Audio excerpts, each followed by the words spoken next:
공공문서에서의 적자운송 보존이 이루어지는 것처럼 습격을 이렇게 얘기하게 되면 실제로 모르는 분들에서는 공공문서에서만 적자 보존이 되는다 이렇게 생각을 할 수 있을 것 같아서 이거 좀 이해가 되는 지점이고요. 적자운송 보존을 하는데 문제가 되는 게 적자운송 보존을 비율을 하잖아요. 이게 보존 비율을 주잖아요. 80%, 80%, 뭐 90%, 60% 이렇게 보면 실제로 적자가 100이라고 한다면 80% 보존을 해도 업체들이 달려들어서 해요. 그건 왜 그러냐면 정산을 제대로 안 하는 거죠. 그래서 이제 뭐 다른 부분에서 이제 뭐 주나 뭐 여러 가지에서 이제 부가적인 수익이 창출되거나 뭐 이렇게 되는 부분도 있고 실제로 이게 정산이 제대로 되지 않는 거에 대해서 시가 적극적으로 지적을 하지도 못해요. 왜냐면 이제 내가 칼자루를 책을 들고 있는 경우도 많거든요. 왜냐면 수익민들의 발인데 얘가 멈추면 어떡하나 약간 이런 공포감도 실제로 존재하기 때문에 이 약간 청소용역이랑 비슷한 거예요. 청소용역도 이렇게 어떻게 보면 이 청소가 멈추면 어떡하냐 이런 전전긍긍하면서 이제 시나 이런 데서 공공에서는 일단 유지하는 거가 굉장히 중요한 부분이 있기 때문에 이걸 적극적으로 문제제기 못하는 부분이 있는 거잖아요. 그래서 그러니까 적자노선 보존 비율이 이렇게 늘어나는 게 과연 그냥 단순하게 얘기해서는 안 될 것 같다. 인구의 고령화나 뭐 이런 것들도 인해서 약간 적자노선이 만드는 보존 비용이 더 많아지는 것도 있고 실제로 서울시 인구가 좀 줄어들고 있잖아요. 서울시 인구가 상당수가 이제 경기도로 빠져나가고 있고 그런 부분도 존재하는데 이게 너무 단순화시키는 건 아닌 것 같다는 생각도 한편으로 좀 드는 부분이 있고요. 뭐 말버스에서 전기버스가 왜 없냐. 저는 이것도 역시 마찬가지로 그런 부분에서의 또 존재한다. 얘네들이 이렇게 주유를 하면서 남겨먹는 부분이 굉장히 많잖아요. 굳이 전기버스로 바꿀 이유도 없고. 그러니까 이게 감시끈을 굉장히 탁하게 쥐는 것에서부터 시작을 해야 되지 않나? 라는 생각이 저는 좀 1차적으로 네. 그래서 그것을 계속 제기되어서 정말 80% 보존이면 적정소를 운영할 수가 없어! 이것이 되어야 거기에 그 적정선에 대한 포기가 빠르게 진행되고 이렇게 되지 않을까?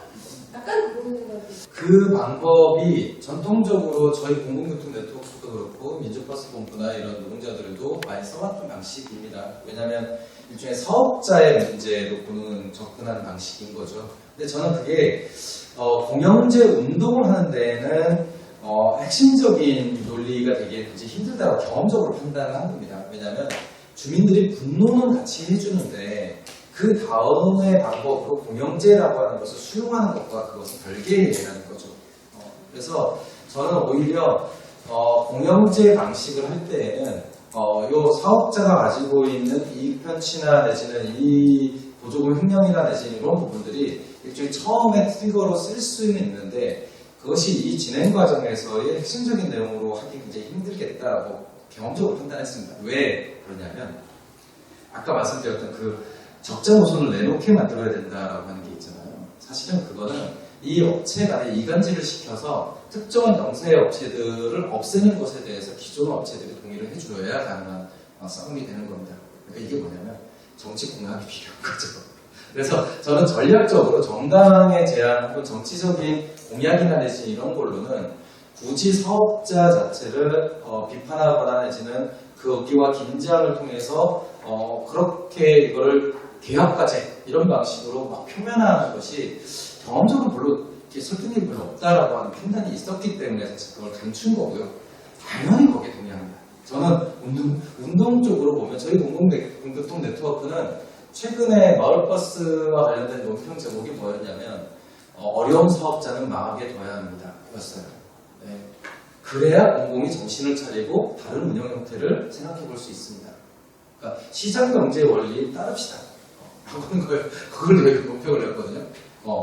근데 그게 되게 애매해요. 네. 판단은 해보시면 될 것 같아요. 어떤 방식의 접근이 조금 더 효과적인 판단인 건지. 그런데 실제로 마을버스들 같은 경우는 그러니까 이제 이게 증명하면 다 증명할 수 있어요. 왜 80%도 운영이 가능하냐?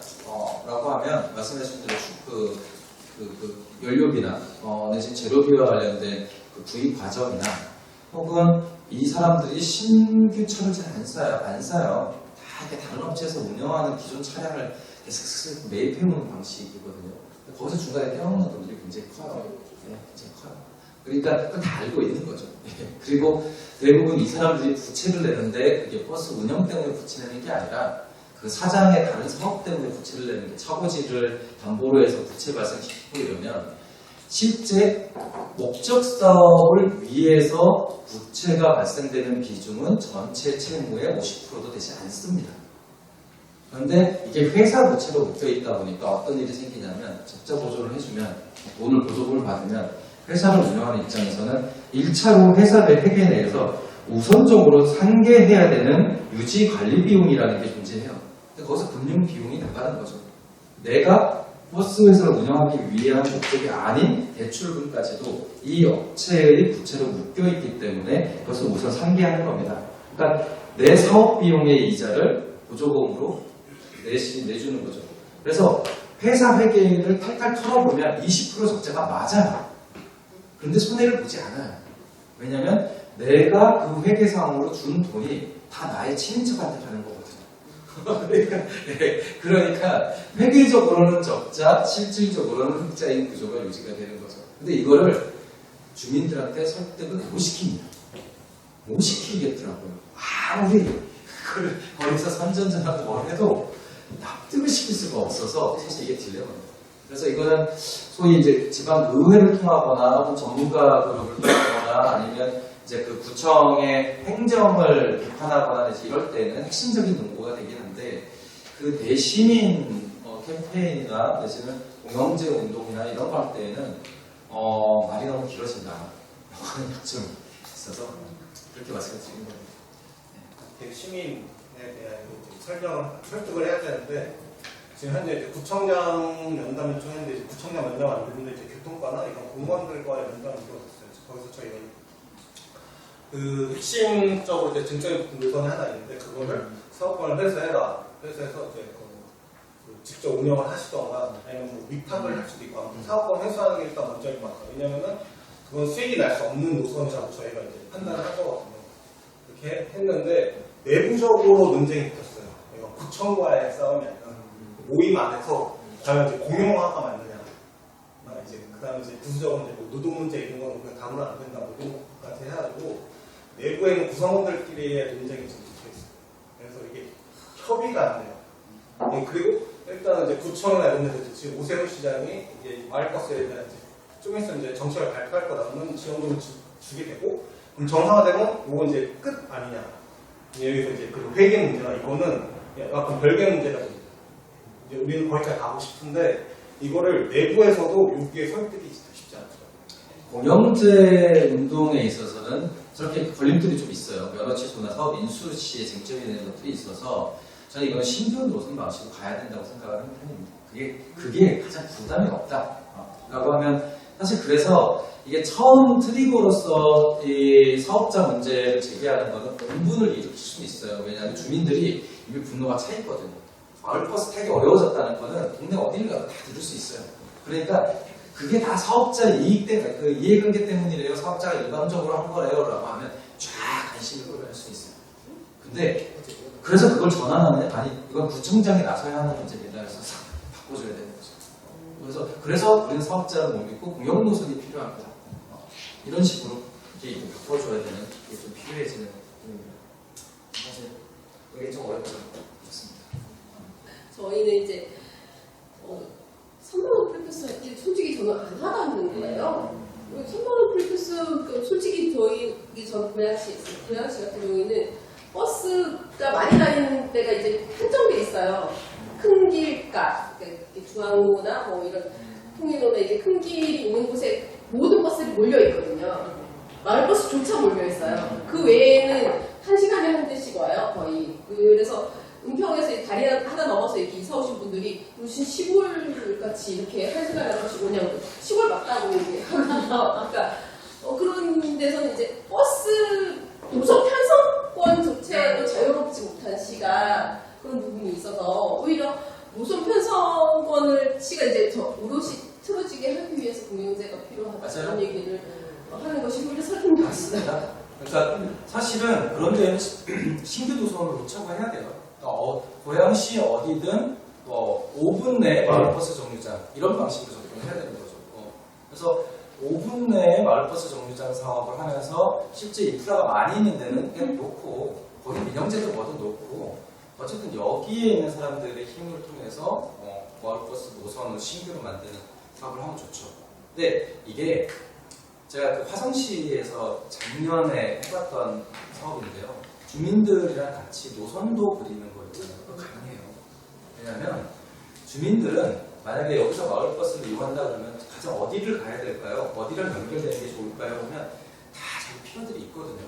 그래서 마을버스 노선을 하나 딱 만들어 놓고 그것에 대한 길 현황, 마을버스 차량이 다닐 수 있는지 없는지만 조사를 하잖아요. 그러면 구나 내지 시에서 수용 여부와 관련된 쟁점이 생기지 않습니다. 네, 이제 비용 문제만 생기는 거예요.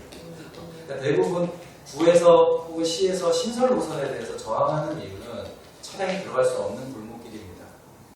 그 다음에 주민들의 이해관계가 다릅니다. 요렇게 놓으면 여기 있는 사람 반대하고 여기 놓으면 여기 있는 사람 반대해서 힘듭니다. 이게 두 개의 핑크거리거든요. 근데 주민들이 제안해서 노선을 들고 가버리면 사실은 수용자가 되지 못하십니다. 그래서 저는 그 말씀하신 그 지역의 경우에는 그렇게 접근하는 게 맞는 것 같아요. 5분이 너무 촉박 많아. 노선 한 100개를 만들어야 되는데 이러면 10분 이런 식으로 해서 10분 굉장히 괜찮아요. 근데 10분이면 보통 1km 그러니까 걸음이 적으신 분들은 한 700m? 800m? 이 정도 1초에 1m 정도. 네.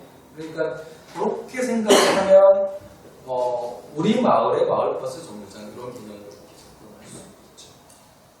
근데 이게 GIS나 이런 걸로 커버리지 분석을 하면 사실 우선 필요한 데는 금방 뽑아낼 수 있을 것 같아요. 네. 그런 거를 지역별로 해보면 너무 좋을 것 같다는 생각이 들거든요. 주거 지역에서 그러니까 그 주거 지역들 중에서 이 커버리지에 포함이 안 되는 그러니까 노선이 필요한 곳은 있는데 네. 그 업체들이 수익이 나는 곳으로만 몰려서 그렇죠. 그게 가장 큰 거죠. 맞아요. 그래서 민간 회사들은 그거를 가지고 이제 지렛대 삼아서 협박하잖아요. 네. 보조금 좀 해줄게. 근데 지금까지 준 보조금은 택도 없는 걸 이러면서 이제 협박을 하잖아요. 그러니까 차라리 그거를 공용노선으로 운영하자는 거고, 그럼 거기에 문턱은 뭐냐면, 만약에 고양시 사례로 놓고 보면, 고양시 입장에서는 마을버스를 직접 운영하기가 힘듭니다라고 얘기할 거고 당연한 거죠. 그러면 고양시 내에 있는 공사들 있잖아요. 공사공단 내에 버스 사업본부만 만들어도 돼요. 버스 운영팀. 네. 왜냐하면 화성시가 지금 50몇 개 공영 노선을 운영하는데 그게 화성시 도시공사 내에 버스 운영 본부에서 운영하는 겁니다. 그러니까 그래서 제가 3개월 만에 그게 가능했다고 얘기하는 게 경기도 교통공사에 있는 직원 한 명을 본부장으로 스카우트해서 딱 앉혀놓고 그냥 운영을 하기 시작한 거예요. 그러니까 그게 되게 간단한 거예요. 생각보다 되게 간단해요. 네, 고향이 되게 부러워진 도시였는데요. 그 고향이 엄청나게 부러운 도시인데요. 여기는 아예 그걸 도시급으로 해야 되는 동네거든요. 제가 경기도 동두천이거든요. 아, 네. 네. 시내 버스, 그러니까 그 시내에 그러니까 주요 지점조차 다니는 버스 자체가 적어요. 네. 거의 그 정도라서. 네. 그런데다가 이제 전철, 철도 노선도 이제 지하철 1호선 있잖아요. 그것도 뭐 그렇게 신통하지 않으니까 제 회사 동천에서는 저희 회사 동료에 대한 말이 뭐냐면 나 이거 서울, 아니 동천 밖으로 못 나가겠다 이거. 나갈 방법이 없다. 예를 들어 과일버스 하나 더. 형이 있구나. 네, 평행 노선밖에 없고 뭐 전철도 뭐 그렇게 시통치도 않는다가 시내 간선 버스 노선도 시통치가 않아요. 한마디로 차를 안 사면 못 버틴 지역이라고요, 사실은. 동천이나 예를 들어 연천이나 뭐 파주 외곽지역, 예를 들어 포천, 여기까지.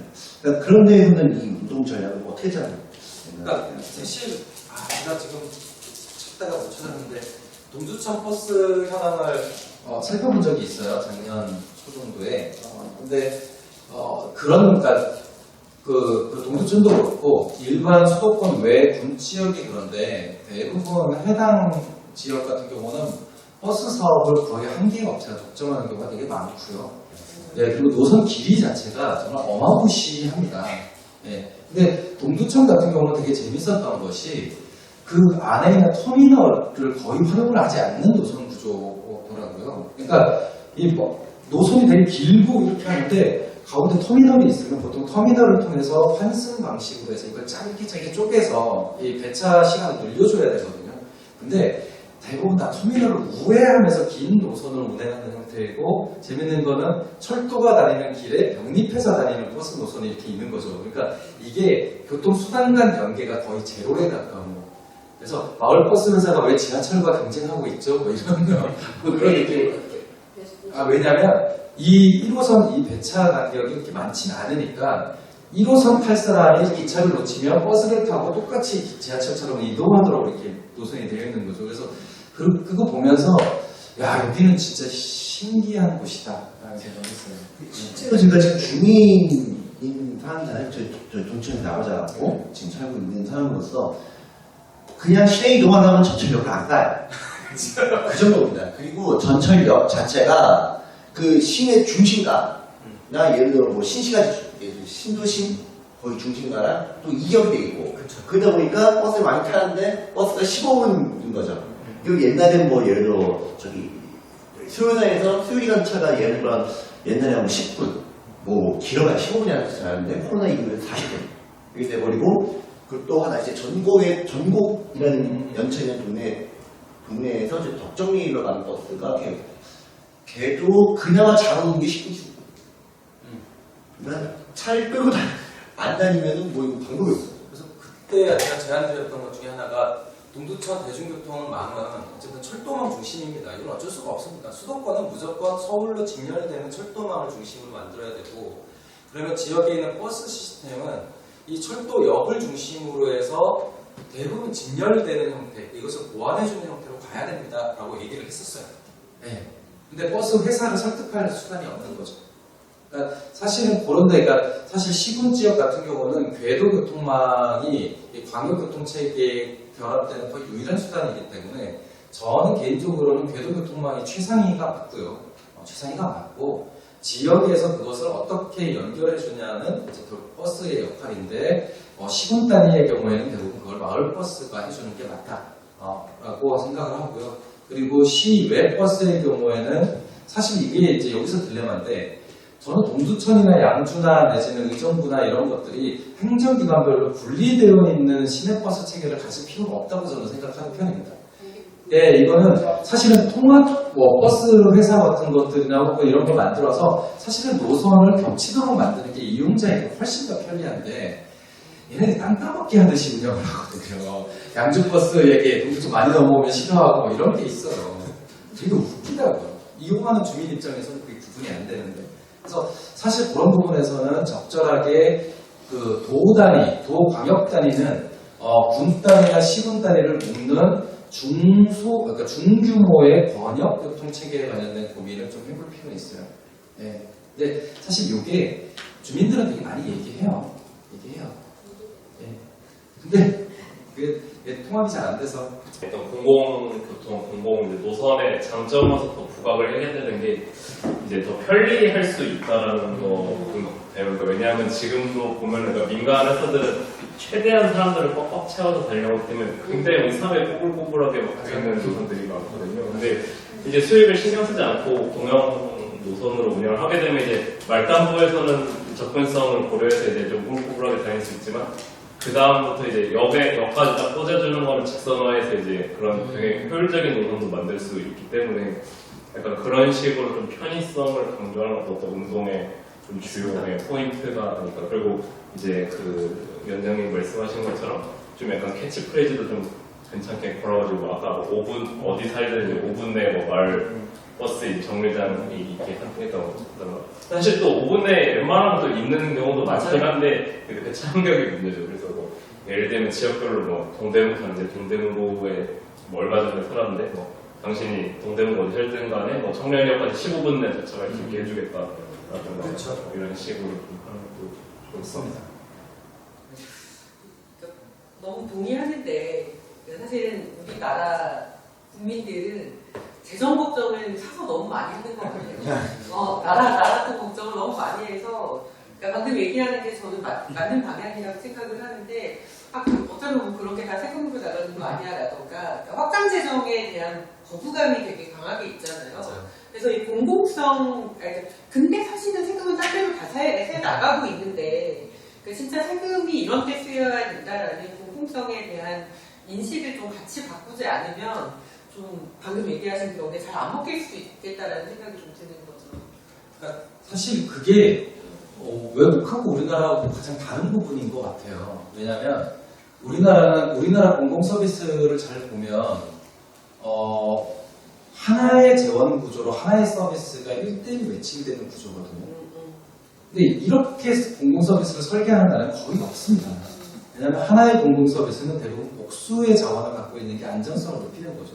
왜냐하면 경제 위기가 생기거나 뭐해서 세수가 줄어들면 이걸 보완해 줄 수 있는 수입원이 있어야 이 서비스의 안정성을 만들 수 있잖아요. 근데 우리나라는 대부분 다 이런 방식인데 교통이 특히 그렇죠. 교통은 딱 두 가지의 재원이에요. 요금 수입과 보조금. 딸랑 이거 두 개거죠. 그러니까 이제 이 논란으로부터 자유롭지 못한 부분이 있죠. 그래서 저는 그냥 그런 부분은 되게 감각적으로 가야 되는 것 같아요. 작년보다 올해 세금이 더 많이 내셨죠. 근데 왜 요금도 오를까요? 저는 이렇게 가야 된다고 생각해요. 그러니까 오른 세금만큼 이용하는 비용이 줄어야 되는 거 아닙니까? 라고 하는 이런 방식으로 아예 내가 공짜로 이용하고 내가 이것을 낮은 가격에 타고자 하는 그런 모형치함이 있는 게 아니라 나는 이걸 기여하고 있다라고 하는 부분을 하는 게 좋을 것 같은데 그래서 요즘에 제가 이제 알고 있는 최근 사례는 대중교통 이용자에게 그 아너십을 주는 운동이 굉장히 중요하다는 얘기가 나옵니다. 그게 뭐냐면 대중교통 이용자가 실제로 탄소 배출을 줄이는 역할도 하고 있고 여러 가지 역할을 하고 있기 때문에 일종의 배지나 내지 이런 것들을 만들어서 나는 대중교통 이용자입니다 라고 하는 그 존중감을 부여를 해야 거기에 대한 사회적 보상이라는 얘기가 자연스럽게 쫓아올 수 있겠다라고 해서 대중교통 이용자에게 그 존중감을 줄 수 있는 자긍심을 줄 수 있는 이런 프로젝트가 필요하다라고 하는 것이 있고요. 저는 이런 거 필요하다고 봅니다. 당신이 오늘 마을버스를 탔으면 이만큼의 탄소를 내지 않으신 겁니다. 당신이 자가용 대신 마을버스 선택했으면 이만큼을 줄이신 겁니다. 라고 하는 그런 자긍심 배지가 필요하고 저는 그게 버스 정류장이나 이런 데 게시될 수 있다고 생각해요. 여러분들은 이런 사람들이다. 라고 하는 거. 그리고 두 번째는 어떤 당사자를 조직할 거냐인데 저는 학생들이어야 한다고 생각을 해요. 사실 곰곰이 생각해보면요. 우리나라 전체 세대 중에서 대중교통 이용 비율이 가장 높은 세대는 청소년들입니다. 장난 같지만 실제로 그렇죠. 왜냐하면 면허증을 딸 수 없기 때문에 그렇습니다. 그러니까 생각해보면 당연한 거예요. 그런데 우리 때때로 청소년기에 대중교통 경험을 많이 하는 사람들이 왜 성인이 돼서 대중교통을 타지 않는지에 대한 걸 놓치는 것 같아요. 근데 실제로 서울 지역도 그렇지만 시분 지역으로 가잖아요. 거기서 그 버스나 이런 걸로 통학하는 학생들은요 성인이 되면 죽었다 깨어나도 버스를 안 탈 겁니다. 왜냐하면 정말 극악하거든요. 제가 그 얼마 전에 인터뷰했던 청소년 경우에는 그거였어요. 6시 반이면 막차가 끊기는 지역에 살고 있는 고등학생이 있습니다. 저는 이게 문화적 격차나 내지는 이게 단순히 이 인터넷 공연장 이게 아니라 저는 교통격차에서 온다는 걸 깨닫게 됐어요. 왜냐하면 6시 반 이후로는 읍내로 나갈 수가 없대요. 그 이유가 뭐냐면 부모한테 얘기를 해야 되는 거죠. 내가 저녁 때 친구 누구랑 만나기로 해서 나 8시에 거기 태워로 와주면 안 돼요? 라는 얘기를 해야 되는데 청소년기에 부모한테 나의 이동 목적을 얘기하면서 다니고 싶은 사람이 누가 있습니까? 그러니까 하는 방법이 외박인 거죠. 저 그 얘기 깜짝 놀랐습니다. 외박을 해요? 21세기 단지 버스가 없어서? 와 대박. 근데 생각해보니까 우리가 대중교통을 이용하는 청소년들의 경험이라고 하는 걸 되게 사소하게 생각하고 있는 거 아닌가? 그러니까 당연히 부모의 교통수단에 의존하는 형태 뭐 아니면 학생 때는 다 그렇게 어렵게 다니는 거지 뭐 라고 하는 것을 너무 쉽게 생각하고 있는 게 아닌가 라는 생각을 했었고요. 그래서 어쩌면 학생들, 특히 고등학생들, 대중교통을 이용하는 고등학생들한테 어떤 대중교통 서비스가 되면 자가용이 아니라 계속 성인이 돼서도 대중교통을 이용할 거예요? 라고 물어봐야 되는 이 시점이 아닌가라는 생각을 했었습니다. 저는 그 부분에서 사실 시군단위의 경우에는 청소년들을 조직화해서 그 부모에게 영향을 미치도록 만드는 것이 가장 한번 해볼 수 있는 전략인 것 같다 라는 생각이 들었습니다. 오히려 버스가 우리 아이들을 안전하게 집에서 학교로 데려다 줄 수 있는 수단입니다. 지금 학원버스 이런 거 다니는데 그것보다는 오히려 공공이 책임지는 통학 목적의 마을버스가 훨씬 더 안전합니다. 이게 조금 더 효과적이지 않을까 이런 생각했습니다. 질문인데요. 여기 8페이지에 보면 유용계 이제 사례가 나와 있는데 여기 MTA라고 보니까 광역교통부더라고요. 메트로폴리탄 트랜스포트 오소리티에서 여기에서 지금 교통세를 지원하는 비율이 되게 높은데 이 수입은 그러니까 얻어들이는 대상이 어떻게 되는 건가요? 교통세. 우리나라에 있는 지방세 그거 주행세하고 같습니다. 주행세. 그러니까 우리나라는 주행세는 잃어버린 세금이죠. 왜냐하면 다들 그 주행세를 내고 계시지만, 그러니까 주행분 자동차세를 얘기합니다. 보유분 자동차세가 보통 이제 그 여러분들이 이렇게 느끼는 거고, 주행분 자동차세가 있는데, 주행분 자동차세는 대부분 다 유가 부족으로 쓰입니다. 그러니까 이게 기름을 많이 써서 걷는 세금을 기름 쓰는데 보조를 해주는 걸로 지금 쓰고 있는 거죠. 근데 아시겠지만 그 유가보조금 제도도 되게 웃긴 제도죠. 그렇죠. 유가가 폭등했을 때 그 화물 쪽에서 그러면 표준 운임과 관련된 운임 인상을 요구를 하면서 파업을 했는데 사업자 화주들 편을 들어주기 위해서 운임 인상을 받아들이지 않고 인상된 유가를 지원해주겠다라고 해서 2010년 정부에서 만들어진 말도 안 되는 제도죠. 그 기준 연도가 2001년 기준으로 차액을 지원해주는 방식이거든요. 정말 저는 웃긴 제도라고 생각을 합니다. 화주들이 책임져야 되는 것을 사실 세금으로 책임져주는 건데, 와, 그거에 대한 문제식이 거의 없죠. 그래서 조금 비극인 것 같아요. 그런 세금이 여기선 대중교통으로 가고 있는 거거든요. 그렇죠. 네, 그렇게 가야 된다라고 얘기를. 그러니까 뉴욕시나 프랑스 같은 경우는 되게 간단한 논리예요. 그리고 일본 같은 경우는 기업이 노동자들의 교통비를 지원해주는 게 당연하거든요. 근데 그거를 이제 의무화시키죠. 근데 그 논리도 되게 간단해요. 야, 공공에서 대중교통을 해주지 않으면 그 직원들이까지 너네 회사 다닐 수 있겠어? 그럼 너네들이 그 회사를 유지하는 인재들을 어떻게 뽑을 수 있겠어? 그러니까 그럼 공공 인프라를 통해서 당신 그 기업들이 인재들을 쓸 수 있다면 당연히 일정 부분의 교통 비용은 너희들이 내는 게 맞지라는 논리예요. 당연하죠. 뉴욕이나 내지는 아니면 이제 파리시에서는 이제 부동산세의 일부도 대중교통 요금으로 하는데 그 논리도 되게 간단한 겁니다. 국민들 세금으로 지하철역 지어놨는데 너네들 재산 많이 올랐잖아. 그러면 지하철역 때문에 오르는 재산세의 한 20% 정도는 대중교통을 갖고 와야지. 근데 이게 가능해요. 그러니까 이렇게 법률을 이렇게 만들면 됩니다. 조례를 재산세분 지방세 중에서 그렇죠. 그러니까 재산세 중에서 소위 서울시나 내지는 어디가 역세권이라고 분류한 재산세 수입의 경우에는 20% 정도는 거기에 20% 상당액은 대중교통 지원 비용으로 특별회계나 이런 데로 전입한다라고 하면 돼요. 왜냐하면 역세권이라는 규정은 도시계획에 다 있거든요. 그러니까 역세권에 포함되어 있는 건물의 경우에는 그 재산세 인상분의 몇 프로를 대중교통 특별회계로 전입한다. 라고 하면 그걸 직접 전입하지 않고 상당액을 전입한다라고만 해도 전혀 그 상위법이나 이런 걸 건들지 않고도 특별회계를 만들어낼 수 있죠. 그러니까 저런 취지로. 근데 그거를 한번 해봤으면 좋겠다. 예. 저번에 이재명 지사 시절에 경기도에 보면은 광역버스만 일단 한정을 했지만 네. 예, 경기도 고속버스 사업이라고 해가지고 일종의 노선 입찰제 네, 사업을 좀 진행 중이고요.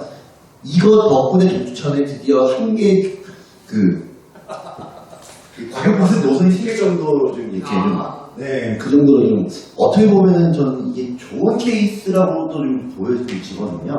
혹시 예를 들어 지금 여기 제시하신 말버스 공영제라든지 아니면 기타 뭐 다른 공영교통의 사례에 좀 접목을 할 수 있는 사례는 그러니까 가장 아쉬운 건 그거예요. 경기교통공사가 있는데 경기교통공사가 직접 운영하는 공영버스는 없다는 게 가장 크리티컬한 거죠. 그러니까 저는 입찰제 방식으로 해서 민간 회사에게 입찰을 하도록 하는 공영버스 방법도 나쁜 방법은 아닌데 현재 버스, 그러니까 한국의 버스 시스템을 가장 엉망으로 만드는 그 버스 회사 중에 하나인 거예요. 근데 여기가 그 입찰 운영을 되게 많이 하고 있습니다.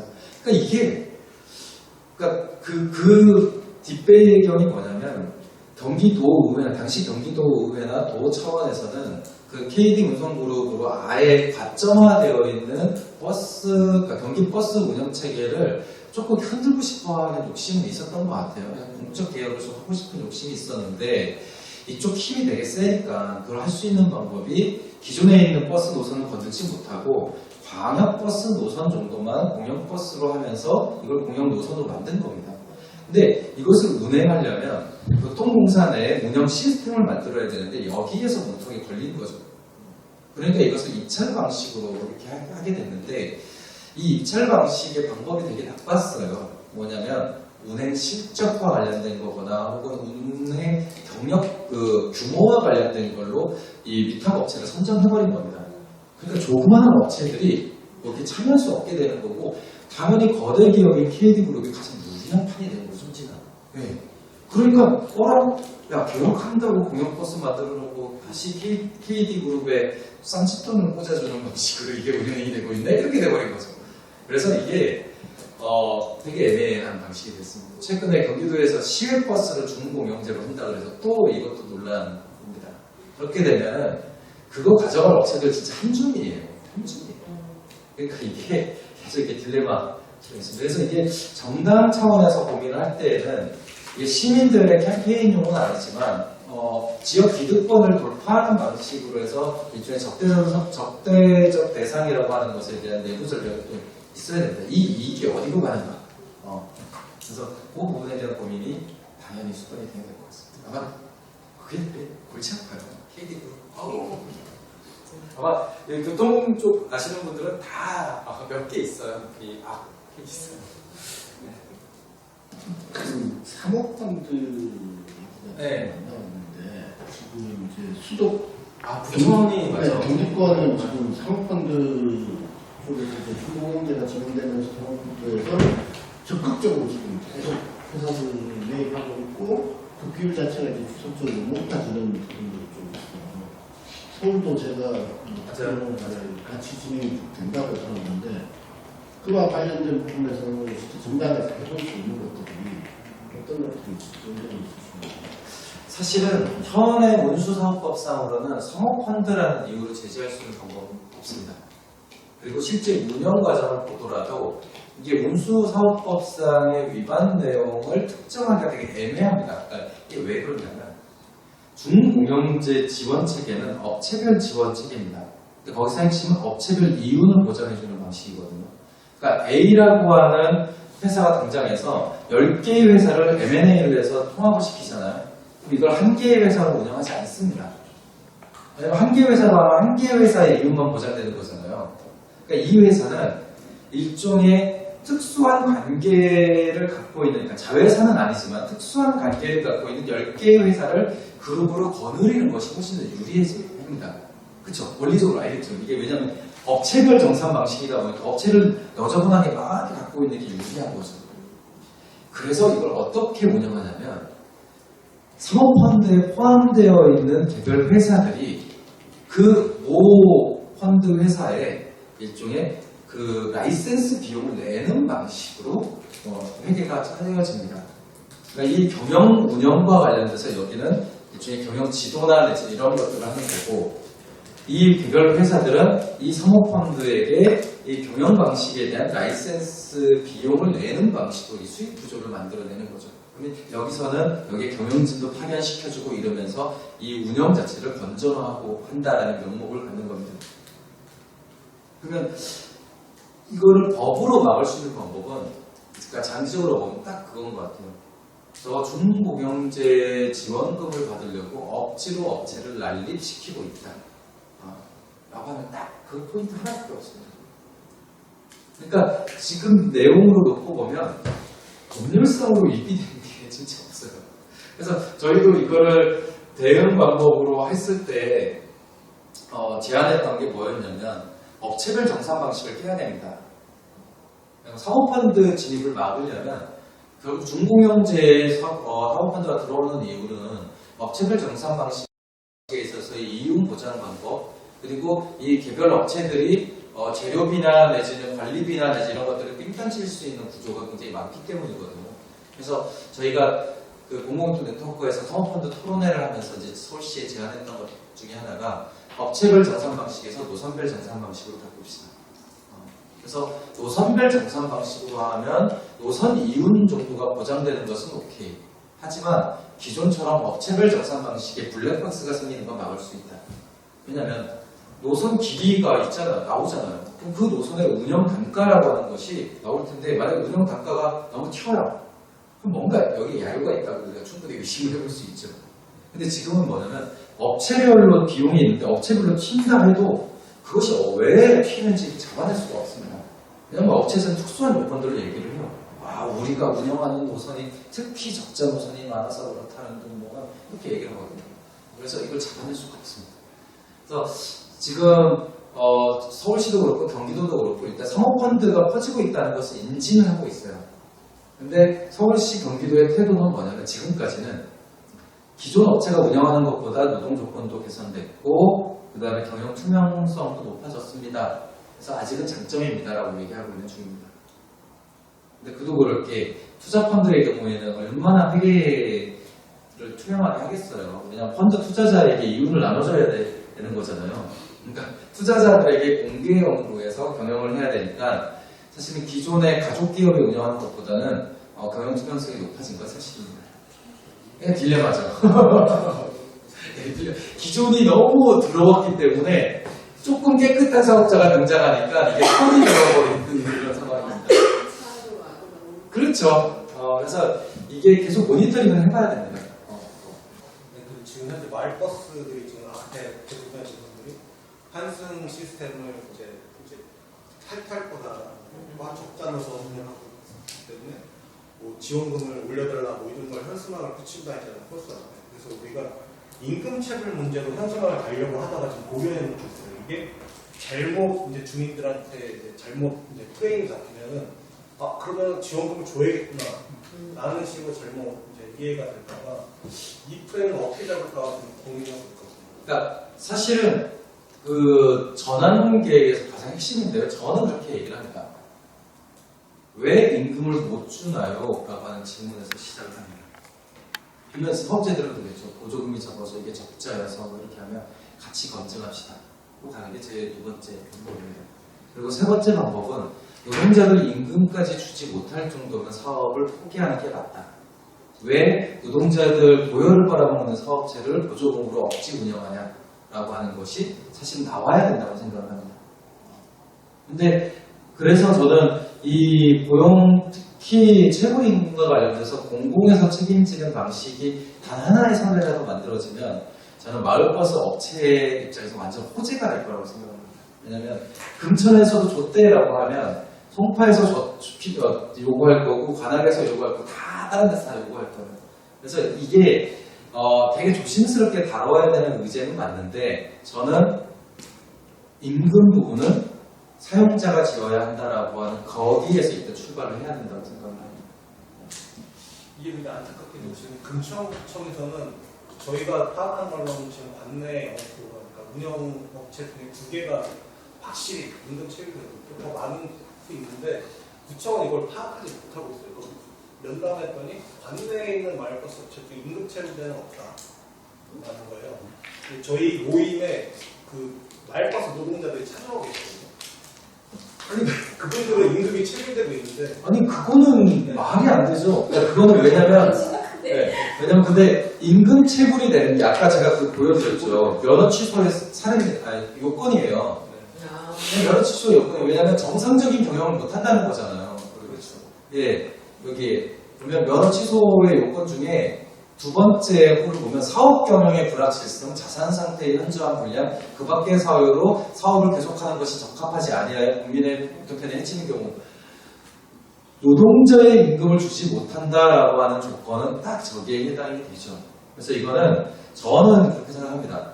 서울시에 이 임금 체불이 진행되고 있는 것에 대한 현황 조사를 요구하고 사실로 확인되면 운수사업법 제85조에 의거해서 사업 면허를 취소해야 된다라고 하는 요구를 하는 게 맞다고 생각합니다.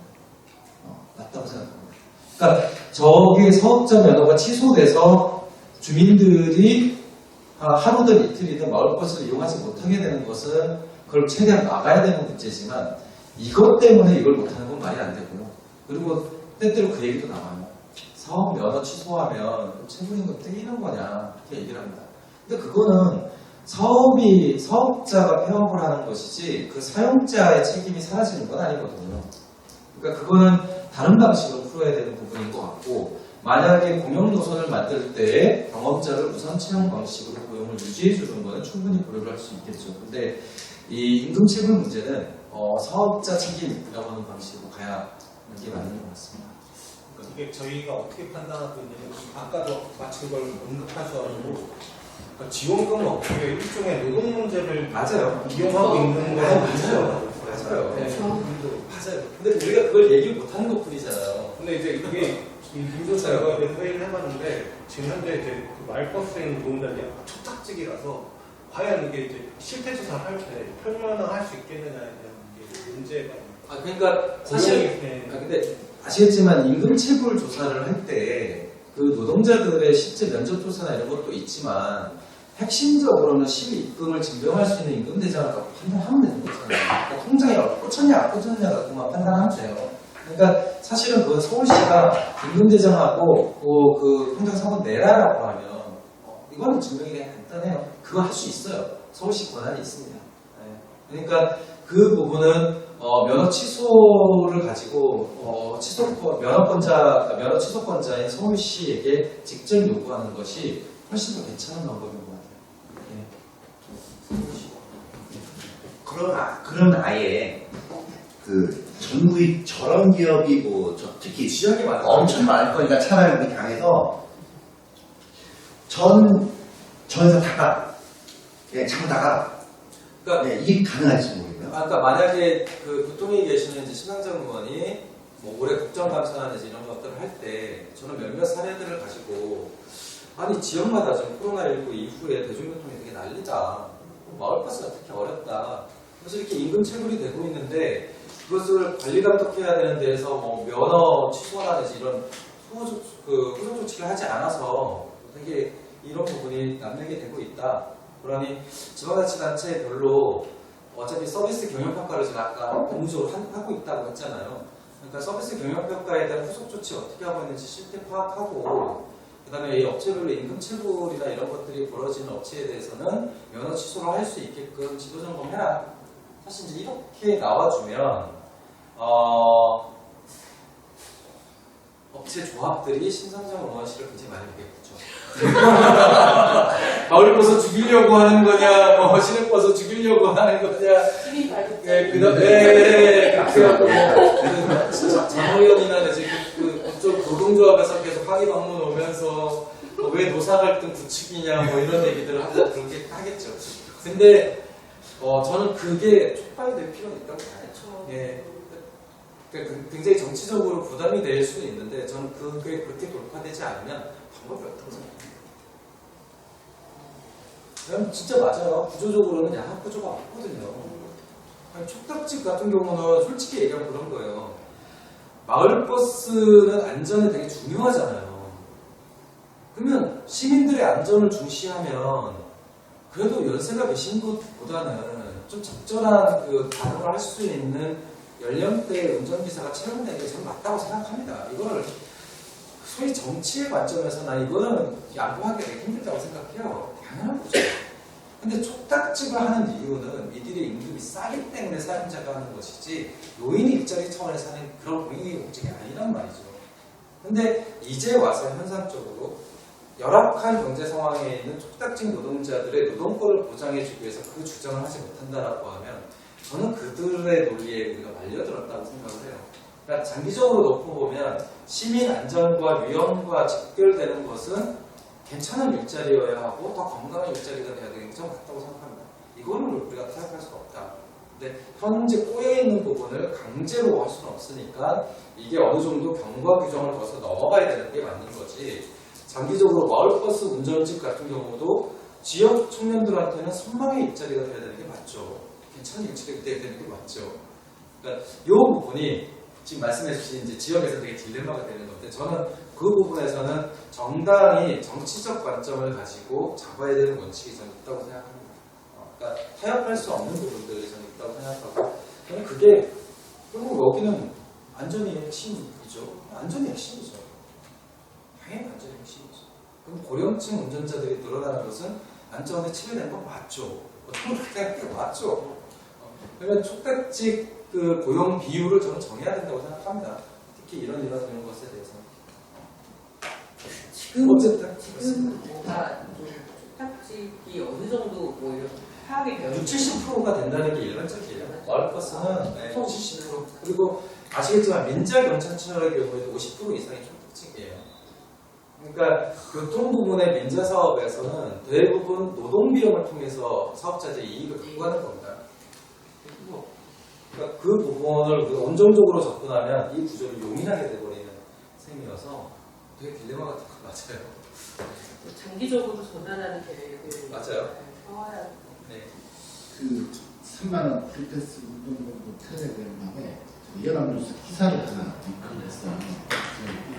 시리즈로 나오는 기사인데 제가 어제 깜짝 놀란 게 이 기사가 연합뉴스 속보로 어제 올라왔어요.